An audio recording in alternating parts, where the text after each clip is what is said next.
آپ دیکھ رہے ہیں royal media network HT TV اور آپ تک رپورٹ پہنچا رہے ہیں جام شروع سے ہمارے بیورو چیف حمزہ علی مغل۔ یہاں جام شروع کوٹری میں بے نظیر انکم سپورٹ پروگرام کا نام سنتے ہی غریب خواتین کے چہرے پر خوف اور بے بسی طاری ہو جاتی ہے۔ اس پروگرام کے تحت ملنے والی مالی امداد جو ان کی امید کی آخری کرن ہے، اسی رقم سے اب انہیں لوٹا جا رہا ہے۔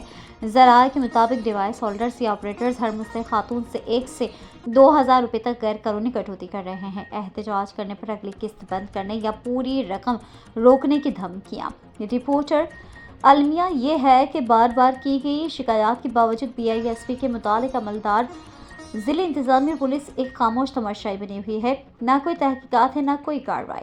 سماجی حلقوں کا مطالبہ ہے کہ ملوث افراد کے خلاف فوری سخت کارروائی کی جائے اور متاثرہ خواتین کا پیسہ واپس دلایا جائے۔ غریب پر ظلم کے اس سلسلے کو روکنے کے لیے اعلیٰ حکام کے فوری نوٹس کی ضرورت ہے۔ صورتحال انتہائی تشویشناک ہے۔ Hamza Ali Mughal, royal media network, jam شروع۔ انتظامیہ کی طرف سے اس سنگین مسئلے پر خاموشی سوالیہ نشان ہے۔ ہم متعلقہ حکام سے فوری کارروائی کا مطالبہ کرتے ہیں۔